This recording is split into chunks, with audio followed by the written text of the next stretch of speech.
तो हेलो दोस्तों, कैसे आप सब लोग। मैं आशा करता हूँ आप सब लोग बहुत ही अच्छे होंगे, बहुत ही अच्छे तरीके से अपनी पढ़ाई कर रहे होंगे। एक बार फिर से आपका मैथ साइंस वाला यूट्यूब चैनल पे स्वागत है।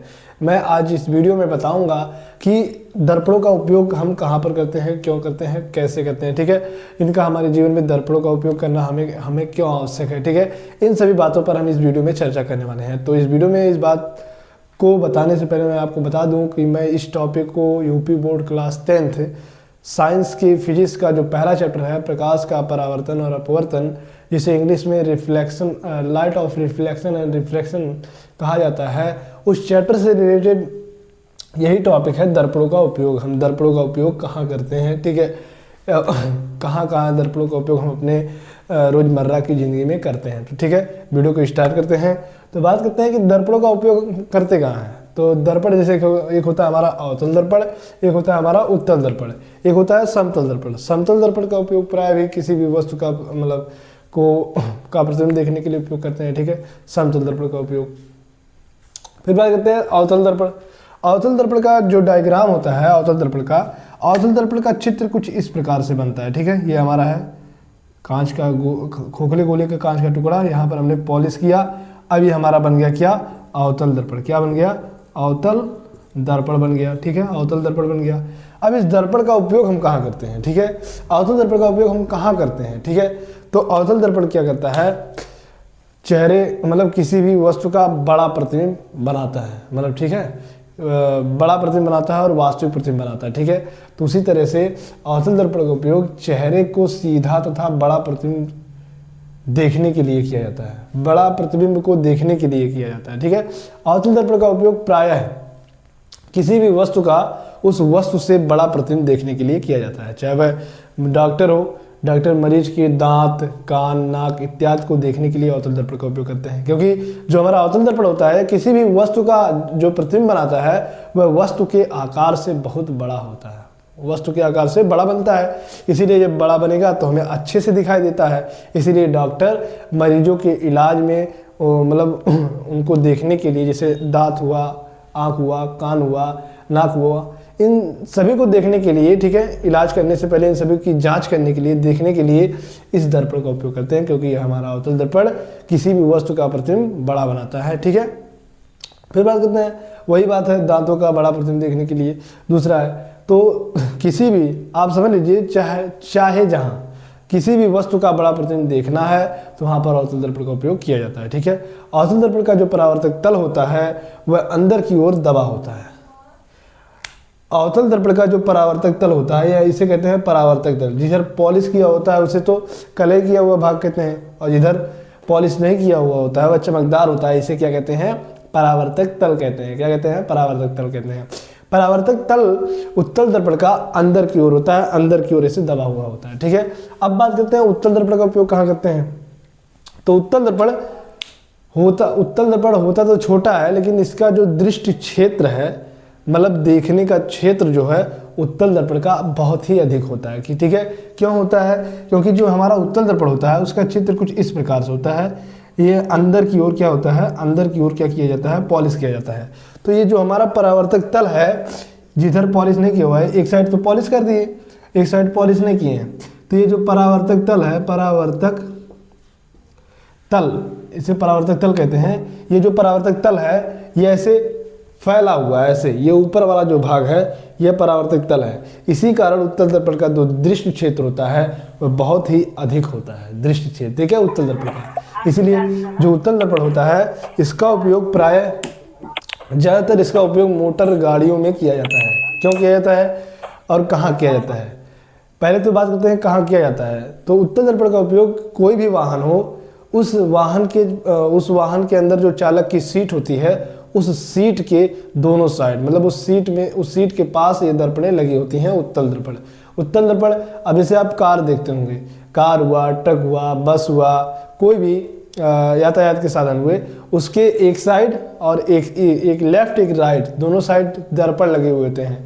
क्योंकि जो चालक होता है, ड्राइवर, वह उस दर्पण में देखता है कि कौन सी गाड़ी हमारे गाड़ी के पीछे आ रही है, कौन सी गाड़ी कहाँ पर है, तभी वह उस दर्पण में देखकर उस दर्पण में पीछे देखता है।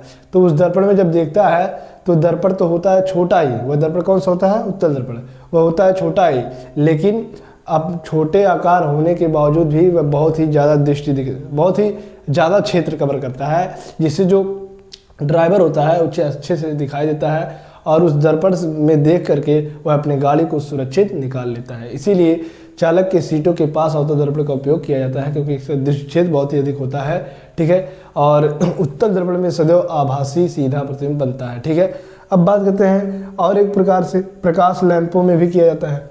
अब प्रकाश किरणों को फैलाने के लिए, दूर दूर फैलाने के लिए उत्तल दर्पण का उपयोग किया जाएगा, ठीक है। और किसी भी वस्तु का बड़ा प्रतिबिंब देखने के लिए अवतल दर्पण का उपयोग किया जाता है। हालांकि मोटर कार में इस दर्पण का भी उपयोग किया जाता है और उत्तल दर्पण का भी प्रयोग किया जाता है, ठीक है। चालक के सीट के पास उत्तल दर्पण का उपयोग किया जाता है। तो बात करते हैं दर्पणों की पहचान कैसे करते हैं, ठीक है। दर्पणों की पहचान, ठीक है। तो इस दर्पणों की पहचान कैसे करते हैं, देख लीजिए।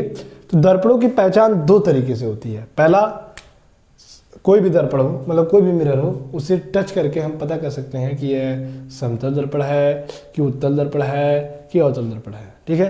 पहला तो हम उसे टच करके देख सकते हैं कि हाँ समतल दर्पण। कैसे टच करके, मतलब टच किए, अब हमको कैसे पता चलेगा कि यह समतल है, कि अवतल है, कि उत्तल है, इस डायग्राम के माध्यम से। देखो, तो पहली बात, दर्पणों की जो पहचान की जाती है दो तरीके से होती है। एक तो स्पर्श करके, दर्पण को टच करके, छू करके। एक तो दर्पण में प्रतिबिंब देख करके। प्रतिबिंब देख करके भी हम बता सकते हैं, अगर हमारे पास अच्छा नॉलेज है तो प्रतिबिंब देखकर हम बता सकते हैं कि हाँ यह उत्तल दर्पण है, तो अवतल दर्पण है, समतल दर्पण है। देखो कैसे, क्योंकि हमने आपको इस दर्पण में समतल दर्पण, अवतल दर्पण, उत्तल दर्पण तीनों में प्रतिबिंब बनना, प्रतिबिंब का निर्माण किस तरीके से होता है मैंने आपको बता दिया है, नीचे पिछले वीडियो में मैंने आपको बता दिया है, ठीक है। तो बात करते हैं पहले स्पर्श करके। हमने कोई दर्पण लिया, ठीक है, हमने इसको टच किया, मान लो ये हमारा कोई ऑब्जेक्ट है, इसको हमने टच किया तो हमको ऐसा मालूम हो रहा है कि ये गोल है। कैसा है, गोल है, गोल है, ठीक है, गोल है। तो पहली बात, दर्पण है तो दर्पण में दो चीज़ें होती हैं, एक तो एक भाग पॉलिश किया होता है, एक परावर्तक तल होता है। तो अब कोई दर्पण को हमने, किसी दर्पण को हमने टच किया, यदि उस दर्पण का परावर्तक तल समतल है, बराबर है, ऐसे सीधा है, सीधा, तो हमारा कौन सा दर्पण कहलाएगा, समतल दर्पण। टच करने की बात कर रहे हैं, दर्पण की पहचान में पहला बात कर रहे हैं स्पर्श करके। तो स्पर्श, हमने कोई दर्पण लिया, हमने स्पर्श किया, यदि उसका परावर्तक तल एकदम सीधा है ऐसे, तो वह समतल दर्पण है। यदि उसका परावर्तक तल अंदर की ओर है, मतलब ऐसे अंदर की ओर है, उसका परावर्तक तल अंदर की ओर है और पॉलिश किया हुआ भाग ऊपर की ओर है, ठीक है, और परावर्तक तल अंदर की ओर है, तो हमारा हो जाएगा अवतल दर्पण। हमने आपको बताया कि अवतल दर्पण में जब किसी, मान लीजिए आपके सामने कोई ऐसा दर्पण आ जाए जिसमें बाहर की ओर पॉलिश किया हो और अंदर का जो भाग हो वह चमकदार हो, परावर्तक हो, ठीक है, तो हमारा होता है अवतल दर्पण। कौन सा दर्पण, अवतल दर्पण। वही बात करें, यदि हमने कोई वस्तु ली, मतलब हम किसी दर्पण को लिए, उस दर्पण को हमने टच किया, यदि उस दर्पण का जो परावर्तक तल है वो ऊपर की ओर है और पॉलिश किया हुआ भाग अंदर की ओर है, तो हमारा कहलाता है कौन सा दर्पण, उत्तल दर्पण, ठीक है, उत्तल दर्पण, उत्तल दर्पण कहलाता है, ठीक है। तो ये हुई बात स्पर्श करके। स्पर्श करके हम कैसे पहचान सकते हैं कि ये कौन कौन से दर्पण हैं, ठीक है। तो दर्पण तीन ही प्रकार के होते हैं, ठीक है। तो ये हो गए। तो जब हम किसी, मान लीजिए कोई दर्पण आ गया, उसे टच किए, यदि उसका परावर्तक तल सीधा है ऐसे, तो समतल दर्पण।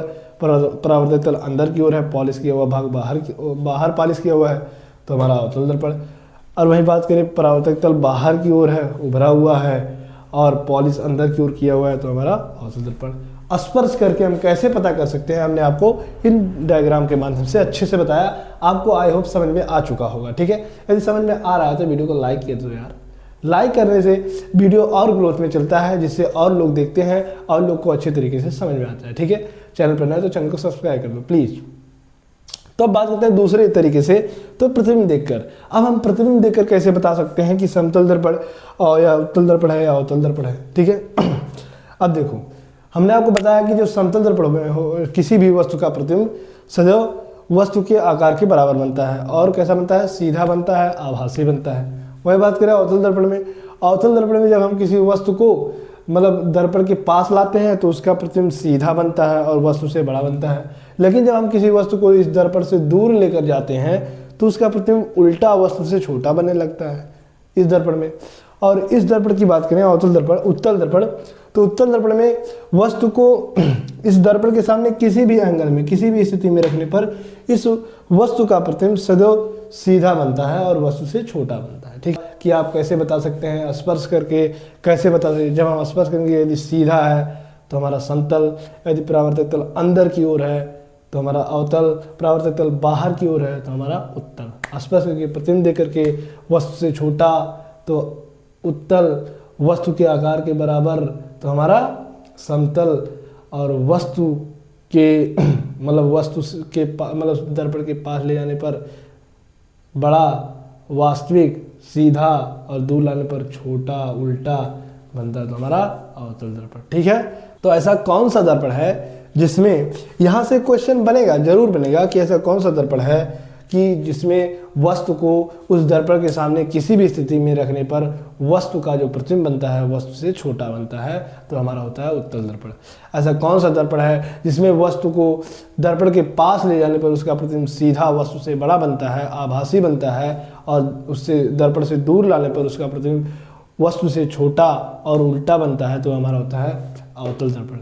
ऐसा कौन सा दर्पण है जिसके सामने किसी भी वस्तु को किसी भी स्थिति में रखने पर उसका प्रतिबिंब सदैव वस्तु के आकार के बराबर बनता है, सीधा बनता है, आभासी बनता है तो हमारा समतल दर्पण कहलाता है। ठीक है, तो दूसरे तरीके की बात कर रहे हैं।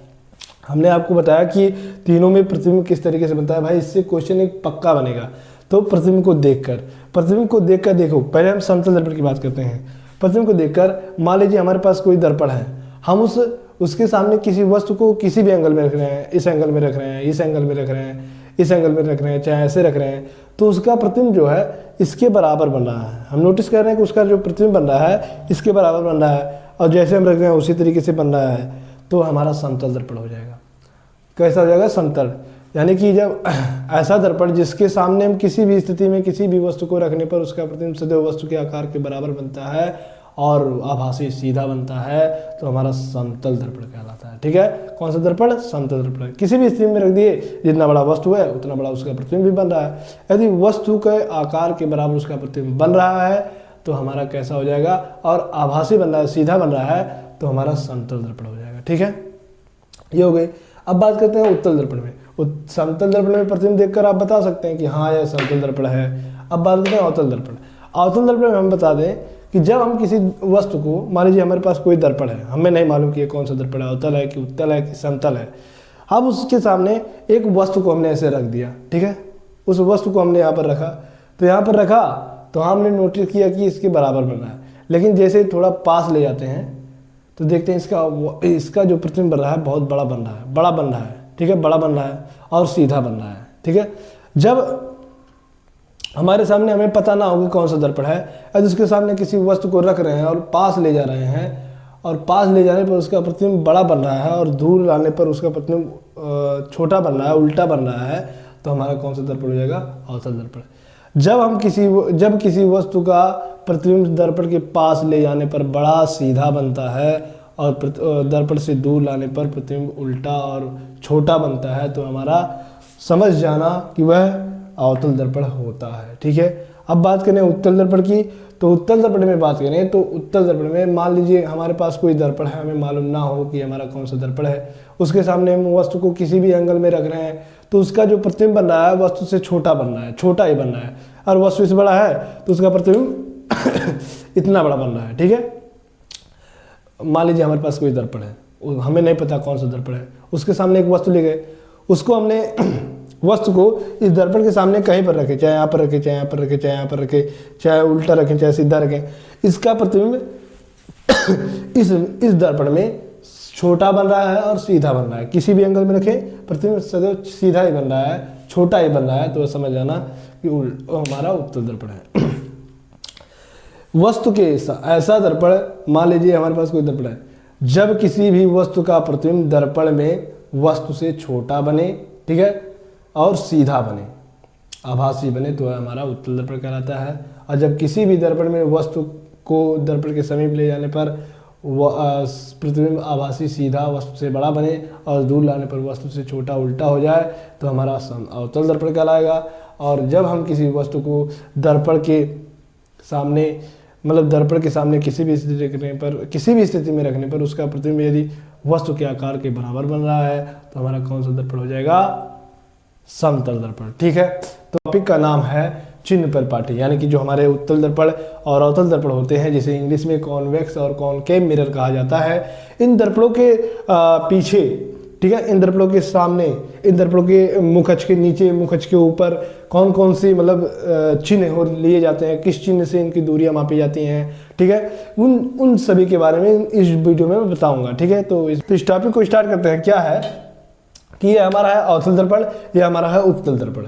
उत्तल दर्पण में किस जगह पे कौन से चिन्ह होते हैं, ठीक है, ऊपर कौन सा चिन्ह होता है, नीचे कौन सा चिन्ह होता है, दाएं कौन सा चिन्ह होता है, दर्पण के बाएं कौन सा चिन्ह होता है, ठीक है। उसी तरह से उत्तल दर्पण में कैसे क्या होता है, कैसे क्या होता है, दोनों में सेम होता है। मैं दोनों आपको इसलिए लिख कर दिया हूँ क्योंकि आपको कोई भी किसी भी प्रकार का डाउट ना हो, ठीक है, तो वही बात है। तो ये जो हमारा उत्तल दर्पण है, ये हमारा उत्तल दर्पण, उत्तल दर्पण का ये जो लाइन है इसे हम मुख अक्ष कहते हैं, क्योंकि ये दर्पण के ध्रुव और वक्ता केंद्र से होकर गया है, ठीक है, इसलिए इसे हम क्या कहते हैं? दर्पण का ध्रुव कहते हैं। यहाँ पर मैं केंद्र बना देता हूँ, ठीक है, यहाँ पर हमारा केंद्र हो गया और यहाँ पर हमारा केंद्र हो गया। तो जो हमने आपको बताया है कि जो दर्पण के ध्रुव और केंद्र को मिलाने वाली रेखा या होकर जाने वाली रेखा को ही मुख्य अक्ष कहा जाता है। तो यानी कि जो अवतल दर्पण का यह मुख्य अक्ष है, इस मुख्य अक्ष के ऊपर जितनी भी वस्तुएं होंगी उनकी जो मतलब लंबाई होगी, मोटाई होगी, उन सभी को धनात्मक चिन्ह के साथ लिखा जाएगा। ठीक है, जैसे हमने क्या कहा कि हमने इस वस्तु को रखा, अब हमसे पूछ लेगा यह वस्तु मुख्य अक्ष के ऊपर है, तो इस वस्तु की लंबाई 2 मीटर है, तो हम कैसे लिखेंगे? +2 मीटर, ठीक है, इस तरीके लिखेंगे। और कि इस वस्तु का प्रतिबिंब यहाँ पर उल्टा बन रहा है, मान दर्पण इधर नहीं, यहाँ पर इस वस्तु का प्रतिबिंब उल्टा बन रहा है और इस प्रतिबिंब की लंबाई है 1 मीटर, ठीक है, 1 मीटर मान लेते हैं। तो अब प्रतिबिंब नीचे बना है, तो इस प्रतिबिंब का दूरी कैसे लिखेंगे? तो लिखेंगे -1 मीटर, बस यही है चिन्ह परिपाटी। और है क्या? ये तो हमारा ऊपर नीचे की बात हो गई, क्या हो गया? ऊपर नीचे का बात हो गया, ठीक है। तो वही बात है कि मुख्य अक्ष के ऊपर जितनी भी वस्तुएं होंगी वह धनात्मक चिन्ह के साथ ली जाएंगी, उनकी लंबाई दूरी लंबाई मोटाई, ठीक है, धनात्मक चिन्ह के साथ, और नीचे की ओर ऋणात्मक होता है, ऊपर की ओर धनात्मक, नीचे की ओर ऋणात्मक होता है। वही बात करें तो दर्पण के, ठीक है, दर्पण के पहली बात तो जितनी भी प्रकाश किरणें होती हैं वह दर्पण से सदैव बाईं ओर से डाली जाती हैं। बाईं ओर से मतलब इस दिशा से दर्पण की ओर डाली जाती है, ठीक है। प्रकाश कोई भी, चाहे किसी हो, कोई वस्तु हो, कोई भी प्रकाश किरण हो, सदैव बाईं दिशा में, बाएं से दाहिने की ओर जाता है, ठीक है, इस दिशा में जाता है, ना कि इस दिशा में, ठीक है। कोई भी प्रकाश किरण दर्पण के सामने सदैव बाईं दिशा में डाली जाती है।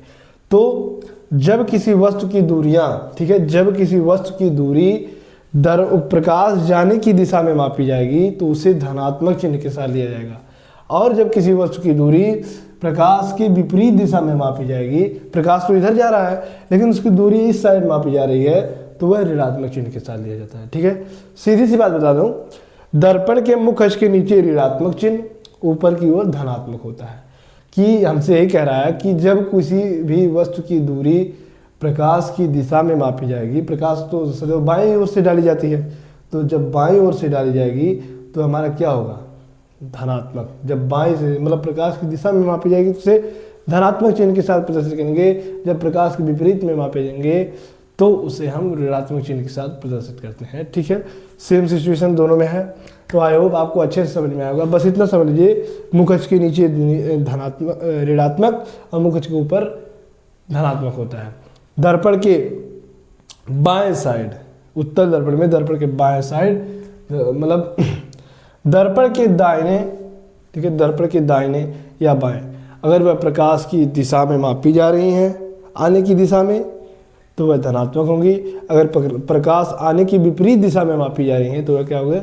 ऋणात्मक होंगी। बस इस टॉपिक में इतना ही था कि इस दर्पण में किस जगह कौन सा चिन्ह होता है, ठीक है, चिन्ह परिपाटी। बाकी जब आपसे हम क्वेश्चन करवाएंगे, क्वेश्चन सॉल्व करवाएंगे, क्वेश्चन लगवाएंगे, तब आपको ये टॉपिक और भी अच्छे से क्लियर हो जाएगा, ठीक है। अभी थोड़ा डाउट जरूर होगा, लेकिन आपके मतलब ये टॉपिक जो है अभी कोई दिक्कत जरूर रहा होगा, लेकिन ये भी डाउट खत्म हो गया जब हम क्वेश्चन सॉल्व करेंगे, क्योंकि ये ऐसा टॉपिक है बिना क्वेश्चन के समझ में नहीं आने वाला है।